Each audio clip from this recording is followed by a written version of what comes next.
to a very special live episode of Buckeyes Tomorrow Morning for Wednesday, March 27th. I'm your host, Tom Orr. After the game is 157 days. The game against Michigan, 248 days. I'm joined by Tony Gerdeman here inside the Linemen Athletic Center. Tony, before we get to the subject of today's show, we do have some breaking news from about, 100 feet that way or so. Second of the new arrivals to Ohio State has lost his black stripe. Tony, I'm sure people will be just as shocked to learn who the second person to lose his black stripe is as they were when Jeremiah Smith. Yeah, Caleb Downs, sophomore safety transfer from Alabama, loses his black stripe. There was some concern that it had taken so long to obviously his practice number 6. So which was the previous record. Yeah. So crisis averted.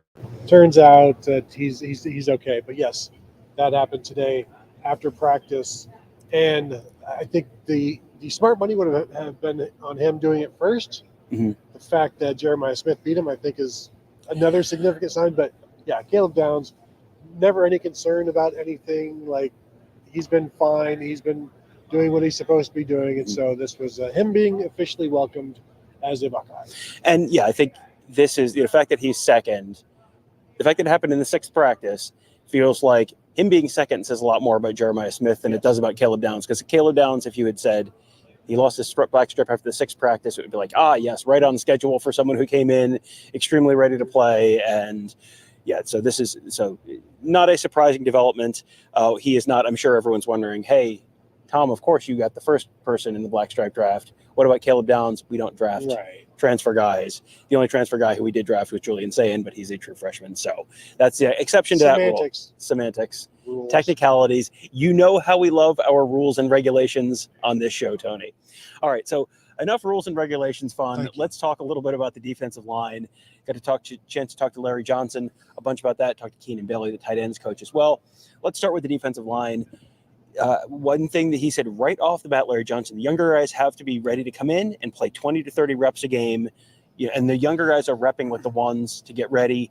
And it sounds like he's pretty happy with where some of those younger guys are right now. Yeah, he continued to mention Jason Moore, Hero Canoe, Cade McDonald as like the 3 younger guys, both Moore and McDonald being second-year guys, Canoe being a third-year guy, but those guys getting a bunch of reps. And the interesting thing to me, like the 20 to 30 snaps early on in the season, he mentioned a couple of times about early in the season, those young guys are going to have to play a lot. That way, everybody is fresher at the end of the season, because he talked about a 16-game season. Every coach we've talked to has talked about that being a factor already in terms of how they're getting guys ready and getting those young guys a bunch of snaps with the ones.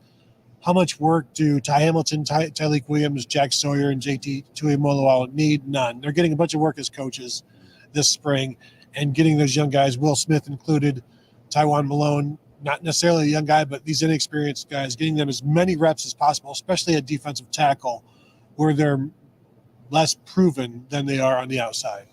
And that 17-game season, I'm fascinated every time we talk to coaches, and it's always like, well, I guess we'll see, because this is not, one extra game. This is, you're going from, you could have been, maximum of 15 to now maximum of 17. And Ohio State has not played 15 games in recent years.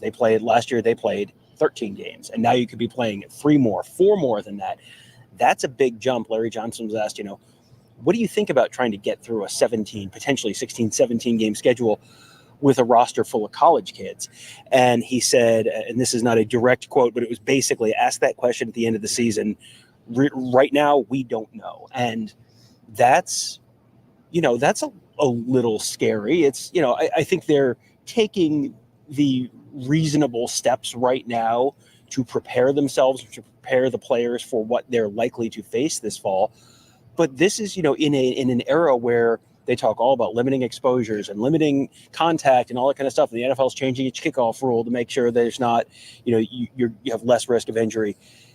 This huge jump for guys who are not necessarily, fully grown adults. They're not 27-year-old, 30-year-old. These are, you got 18-year-olds out there in some cases. That's a little, that I kind of hear that and I kind of go, ugh. Yeah, especially in this era with the 85 scholarships. 25, 35 years ago when it was 95 or whatever. And before then it was, 100, it was unlimited for 10 games. Mhm. Now you're talking 85. I think that number will eventually go up, but it may take this kind of season to see, is there attrition throughout the season? Do you lose people to where you're like, okay, well, the evidence is there for the need for more scholarships, but it is kind of an uncertain situation. I remember Urban Meyer, I don't know exactly when, if this was like after winning the national championship, but just the idea of playing another game after the Oregon game is like, he's couldn't do it. You couldn't imagine it, wouldn't be able to do it. And now you're talking maybe one or two games, two games after that, maybe three, or whatever. But and it's been since 2019 that Ohio State has played more than 13 games in a season. So nobody around here has been a part of that. Yeah, that's true. That's crazy. But yeah, and I think there is a little bit of an adjustment. What's an NFL roster? 55, something 53. like that. 53. So 53 guys versus 85. You're going to have, all 53 guys in the NFL roster are ready to play. You don't have a bunch of developmental guys there. I mean, you might have one or two, but it's not, you don't have a whole class of true freshmen who you're not expecting to play. You look at Michigan losing Rod Moore, their safety, with an ACL injury for the season. You're all okay. Now they have time. They maybe have time to go get someone in the transfer portal, but they just lost Keon Sabb in the transfer portal to Alabama. So now they're really thin there. You're going to see this happening all over the place. And, injuries in fall camp now feel like that's going to be a very big deal for programs, because you can try and manage your reps and balance your reps as much as you can.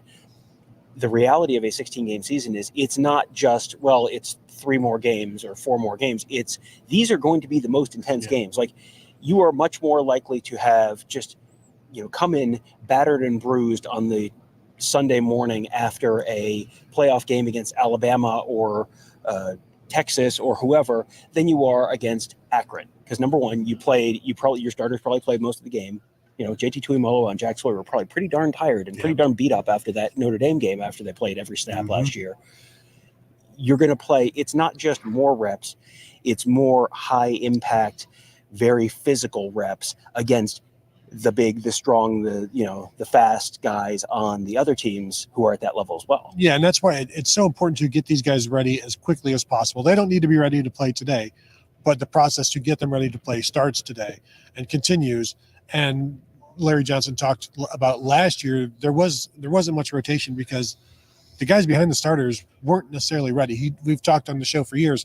He doesn't like putting his young guys in positions to fail, because not only does it hurt them then, but it can hurt them down the road. That's something they can carry with them. So you want to put them in situations to succeed, and there just weren't enough guys ready last year. You can't have not enough guys ready over the course of a season like this. And if you do, then you're going to have a loss here or there to where I guess we're not playing 16 games anyway. It's not a concern. It takes care of itself. Yeah, how about that? The problem that solves itself. Yeah, you need not just the same number as last year. You probably need more than last year. And they are very fortunate this year to be in a position where you look at the 4 starters across the defensive line and go 1, 2, 3, 4. Those are 4 guys. They're all veterans. They probably don't need a ton of reps this spring, which gives you the luxury, as you said earlier, of getting those younger guys some reps. It sounds like at the defensive end position, this is probably not news to anyone who's been listening to any of our shows over the last few months, but Caden Curry, Kenyatta Jackson, Mitchell Melton, and then, hoping that some of the young guys, whether it's Josh Mickens or Edric Houston, can maybe be the 4th backup guy there. But, that's a really quality group depth-wise. Caden Curry's been an impact player for a little while. Kenyatta Jackson, he said, has been, he's got all the physical tools. It's just consistency, which I feel like it's kind of the same conversation we had about Tyleik Williams bunch in recent years too. Yeah. Just doing it over and over and over and again, and having the coaches know that they can count on you. And if they know that, and there's no I can only put them in good situations. I could put you in any situation. It's amazing how much more of the field you will see. So those top 4, I think they're completely fine with. It's that kind of depth at the top is tremendous. Mitchell Melton is a guy that's been around, so I'm not too concerned about him. Can they get to a 6th guy? Do they need to get to a 6th guy? Probably not. But if something happens, everybody moves up one. And I think you'll see you'll see those young guys, Edric Houston, Josh Mickens, and Mitchell Melton, who's, to call him a young guy, that's just from, our perspective, I guess. Yeah. But those guys be able to play a bunch of games early in the season. That way when they aren't in a situation later in the year where they're forced into something that isn't ideal, they'll be better equipped to handle it. And so they have good depth.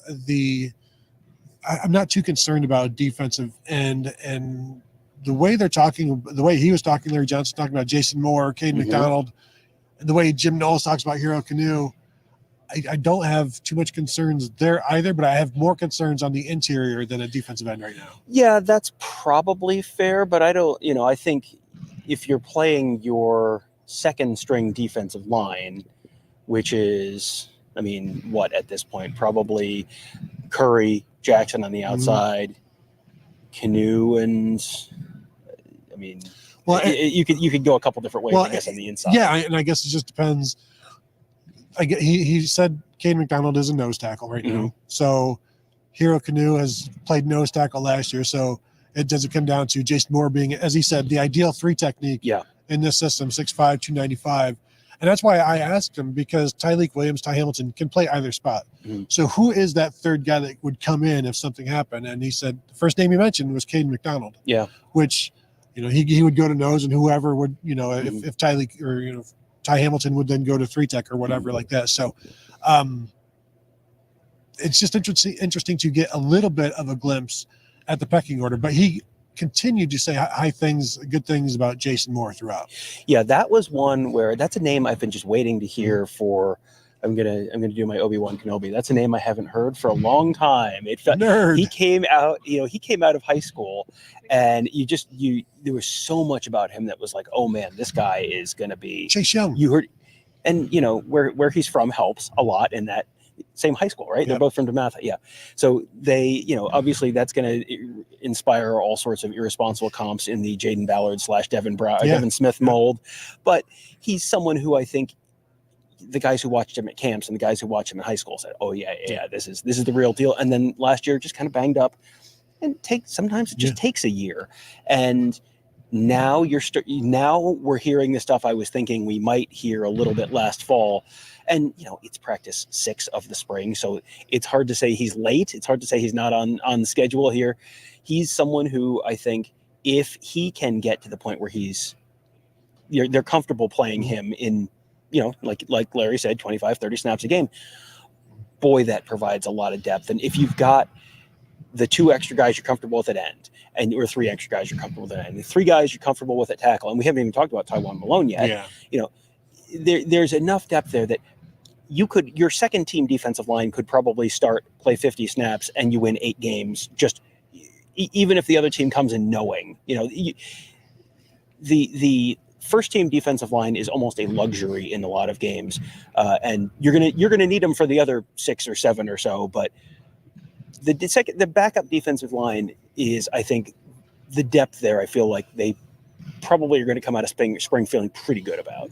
Well, they should, because you don't have to go too deep into an alternate universe where the second team defensive line is the first team defensive line at Ohio State. Mm-hmm. Oh yeah. With the 4 seniors coming back, like that is a luxury. So it wasn't always going to be like that. So the guys that are going to be Caden Curry, Kenyatta Jackson, and those 3 defensive tackles that we've talked about, there's a world where they would be starting this year. And so they would need to be counted on. And so they've been preparing for that. But boy, after this season, it's going to be a completely new defensive line, and all of the experience that they get this year is going to be huge for what they do next year. Yeah, getting those guys 25, 30 snaps a game, and I'm not expecting them to redshirt Edric Houston, even though he's not ready to play yet.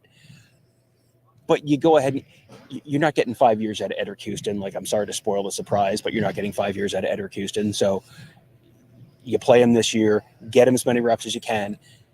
And those 25, 30 reps, it's big for this year and for the end of this year. It's enormous for next year, because then it's like, you have guys who are coming in and it's like, well, Cody Simon's not a returning starter, but he kind of is. Mm-hmm.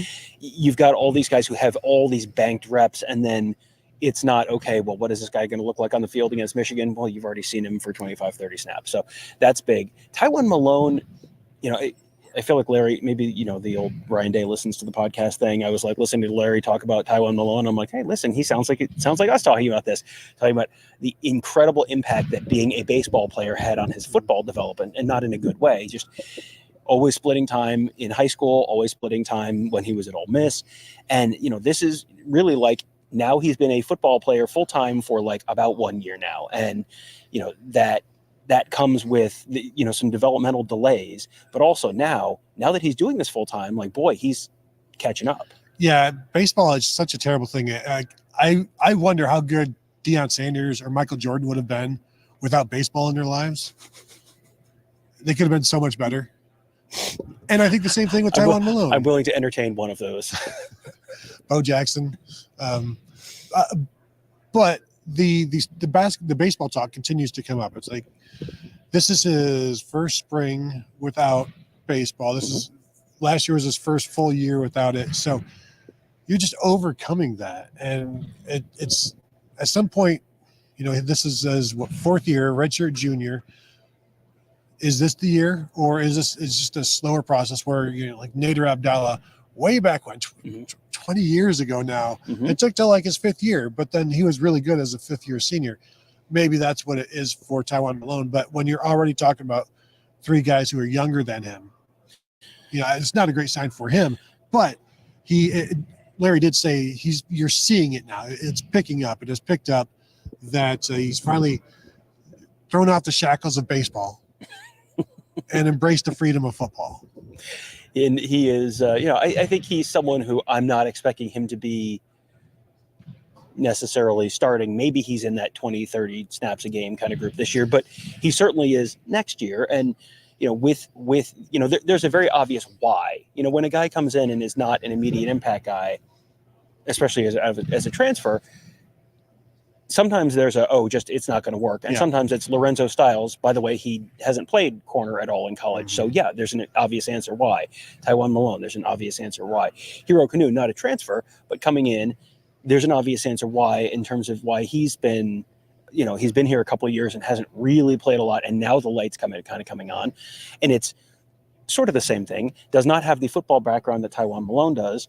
That has less to do with baseball and more to do with where he grew up, which was Germany, which is not a place known for this flavor of football. So, he's another guy who I think you're going to maybe see take a pretty significant step this year. Yeah. Also, he did not have the burden of baseball in Germany. So that has helped him as well. If you didn't know, Tom, I'm a Cubs fan, so baseball is not great. But you're also a Mets fan, so I don't know why you're sympathizing. You don't need to tell me, hey, don't bet on a Dodgers fan. Did you have further thoughts, or are you just gonna? No, I am interested to see where. Or are you just gonna babble? No, I am interested to see what Hero Kanu can do, because, as we mentioned, Jim Knowles talked about him as being the anchor in a 5-man front, which Larry Johnson also said they haven't done any of that yet, but they have talked about it for when they meet up with two tight end sets this season.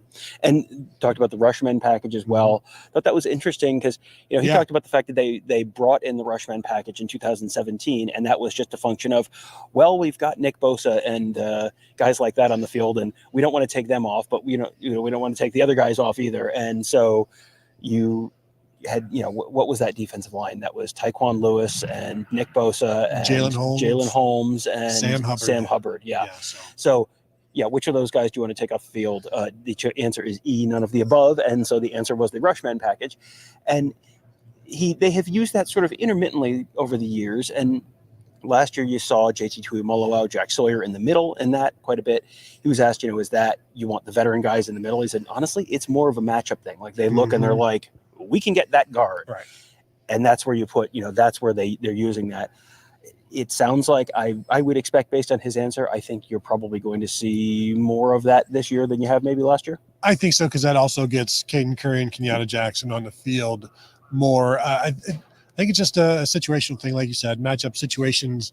What kind of offense are you facing? Because you don't want to do it. You don't want to do it against 12 personnel or 13 personnel. You want to do it against a lighter offensive line, or, as you said, a weak link. And like the Raptors in Jurassic Park, Tom, checking the fence. That's what that is, just checking the fence for the weak spot, and then you attack it. And so It's just different each week as to what they're going to do there. But I do think those 4 defensive ends, if they do put it together, you're going to see them out there at times together. Now, I don't think Jack Sawyer necessarily loves playing inside, but he kind of did it as a Jack back in 22 as a blitzing linebacker-ish type where you're dealing with the guard and the center or the guard and the tackle there. So I think they're going to all 4 see the field at more than once together this season.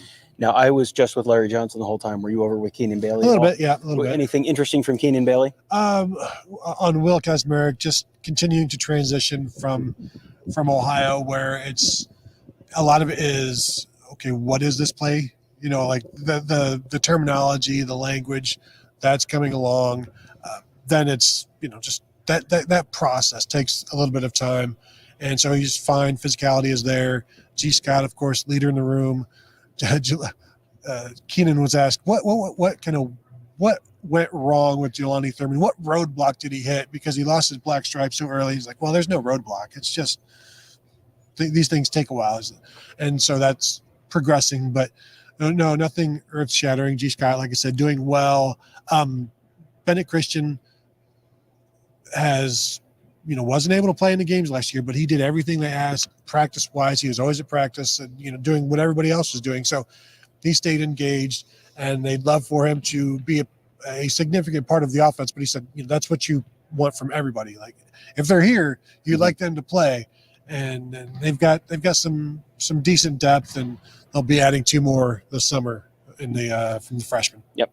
All right. I understand. We've got a couple questions we want to get to. Yeah. Mika Hanna wants to know, let me use this one first. Do you think Gabe Powers plays more? Do we think Gabe Powers plays more? I'm expecting a pretty robust rotation at that linebacker position for a lot of the same reasons we talked about with the defensive line. So I think the answer to that to me is yeah. Yeah, he will play more than he did last year. Well, but I don't think he plays as much as Cody Simon played last year. Yes. But I think you will see him out there because, again, long season, you need a second middle linebacker, just like you need a backup quarterback. You need a backup quarterback of that defense. And the more he can play early on, I think will obviously help. So, yeah, I'm expecting him to play more. I don't know that it's going to be second quarter, here comes Gabe Powers. It might be, a bunch of fourth quarters, but maybe it will, because they are going to have to talk about how they want to change things in terms of rotating and getting people work and honestly keeping guys engaged. And not that you have to worry about Gabe Powers with the portal, because he's set to be the starting middle linebacker next year. But a lot of these guys, you're like, well, we need to feed them some snaps. Yeah, I think that's true from the 16-game perspective. It's also true from the realities of portal situation. I think the middle linebacker role in particular is going to be crucial because of how important that is. And with the helmet radios this year, the middle linebacker is the one with that green dot. So the middle linebacker is not just playing middle linebacker. He is the captain of that defense. You can't, if Gabe Powers is playing 5 snaps a game and then Cody Simon gets hurt in, the week of the Oregon game, you can't just throw him out there and go, well, good luck. Because it's not just you got to do Mike stuff. It is you got to set up the whole defense. And there's just a lot there. Yeah. And so that's even more important with that position this year. And like you said, backup quarterback, same exact thing. And it's the same with wanting game reps versus practice reps. Yep. Next one here. Shane wants to know what your thoughts are about pursuing a transfer offensive lineman. I know we didn't talk to Justin today, but still a real question. Yeah, so thoughts on pursuing a transfer offensive lineman. I think, why would you not if there's someone out there that could materially improve your team? But this feels different than last year when it was like, I remember talking to Joe Burrow and after the Cotton Bowl in 2017 and him talking about like, well, I want to be a starter somewhere. Not I want to be, if he wasn't a starter at Ohio State, well, I want to be a starter somewhere. Last year was, we need a tackle. This year is, you've got tackles that you're happy with. If there's a great option out there, if Caden Proctor goes back in the portal for the 3rd time this offseason, absolutely you make a pursuit there. if there's someone who's, the shopping list of tackles last year was probably like, well, if any of these 52 guys show up in the portal, we're going to go after them. This year, it might be, well, if any of these 10 guys show up in the portal. An interesting question would be if, say, Josh Simmons, that exact person, that exact guy, was in the portal this spring. I don't know that Ohio State is jumping. Right. Well, I think if you bring in someone like that, Josh Simmons was not completely ready to go at the beginning of last season. Josh Simmons made leaps and bounds improvements during the course of the season. Ended up the season probably as their best offensive lineman. Definitely did not start the season as their best offensive lineman. You don't need that guy for this year. Maybe if Josh Simmons goes in the portal, maybe you're getting him and you're saying, hey, do I have great news for you in 2025? But you're not necessarily going after that guy this year. He's, where would he be on the list? Was he 20th or whatever on last year's list? And, only 5 of them went in the portal or whatever. But, you're looking for you're filling a much smaller niche this year, where if you don't have someone who's materially better than whoever they feel like their top option is at right tackle, whether that's Josh Fryer or Luke Montgomery or Tigger Shabola, all 3 of those guys are probably better than what they were rolling out with at right tackle this time last year. I think the situation you need is the reaction from Josh Fryer that you got from Sonny Styles when Caleb Downs came to Ohio State, and Sonny Styles was like, well, I guess I better play linebacker. That sort of thing was that guy is good, So now this has impacted me, and I'll do what I can. And where it's just this known thing, like, this is one of the players know things where you can come out and say, don't swing and miss twice, but when it's Justin Fields, it's Justin Fields, and like, we're not going to BS you. We did not go through the 2019 spring and go, oh boy, Tony, it's an open quarterback comp. It could be anyone. It could be Justin Fields. It could be the kid who transfers from Georgia. It could be that guy who used to play baseball but doesn't anymore because he played football at Georgia. It could be the kid who was committed to Penn State a while ago. I mean, literally anyone. Literally anybody. It could be the guy who's going to play for the Bears and get unfairly blamed for them being a terrible franchise for 30 years in a row. Anyway, we're not here to talk about the Chicago Bears, much to your relief, I'm sure. This is a spot where you're going to try and bring in someone who can fit a very small niche. You want the guy makes us better. Yes. That's the guy the you no-brainer. want. The no-brainer transfer, not like, well, maybe he's in the mix. Louisiana Monroe? Really? Yeah, right. Yeah. Last one, and in honor of who we were supposed to talk to today, Mika Hanna wants to know any updates on a running backs coach. Any updates on a running backs coach? Ryan Day did not show up today, so Ohio State's running backs coach did not show up. I don't have anything in terms of what I'm hearing. I just know that Tony Alford is getting dudes paid. Oh yeah. This is for sure. We have put out some names on our board as like, here's what we're hearing right now, and a lot of those guys have received immediate contract extensions. Probably a coincidence. I don't know. Maybe we should get a cut of that. I don't know. And they're also, sorry not to cut you off, but there are also other guys out there who have like 3-year deals currently. And it's like, you're going to pay that buyout to pay them, Yeah, there are names that have been floating around, and they have kept this relatively quiet, not to the point that we haven't heard names, but you kind of hear names, and then a guy gets a contract extension, and then you kind of hear another name, and then another guy gets a contract extension. So I think what's interesting to me about this is there is not any super urgency about getting this spot filled. It's not like, well, we have to. And Day said that a week ago. It's not like we have to get this guy in before practice 7 or everything is just going to explode. It was like, well, yeah, we'll have to get a guy in. They're bringing in Bo Jackson, the 2025 running back out of Cleveland, Villa Angela St. Joseph High School, in like a week, and then have a running backs coach. And they don't seem all that troubled by that. Yeah, I also wonder if other running backs coaches would be more receptive after spring ball. If it's when you talk to them in the middle of something, then they're maybe less inclined to leave. But also, I think Ohio State could just kind of do what they want and they have their own. They work on their own timeline, but there's no urgency right now. I mean, you do have visits coming up, but in-state visits, is one thing. Jordan Davison from California. His visit got put off. He's now actually going to see Michigan because they have a running back coach. But an in-state guy like Bo Jackson, that's not as much of a concern. Like bringing in a kid from an Ohio high school is, you probably grew up an Ohio State fan. Bringing a kid from Mater Dei in California is hey, we last got a kid out of this high school about 30 years ago. So and getting Bo Jackson back on campus is good because he was just at Michigan a little bit ago. So I think building the relationship with the head coach, and it's easy to get from Cleveland to Columbus. So you don't need to save your visit. Like, well, we don't want you to fly down and without a coach here. So you can just, hey, come on down. You want to come down on a Thursday? Come on down. You want to come down on a Tuesday? We'll see you on Saturday. That whole thing. At this point, I'm expecting running back coach potentially to not be filled until after the spring game. I mean, at this point, like, if they do, they do. But I'm much more of the mind that this very well could end up dragging on past the spring because there doesn't seem to be a huge amount of urgency. And this may be disrespectful or whatever, but it feels like if it was more important, it would be getting done by now. Yeah.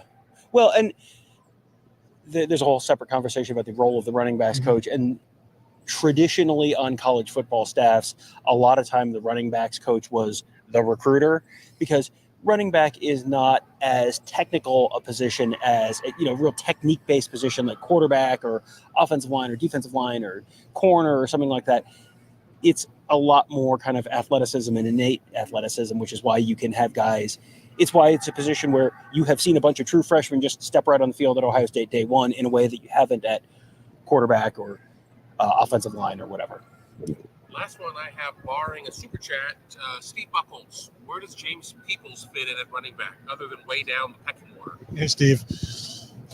Where does James Peoples fit in at running back, other than way down the pecking order?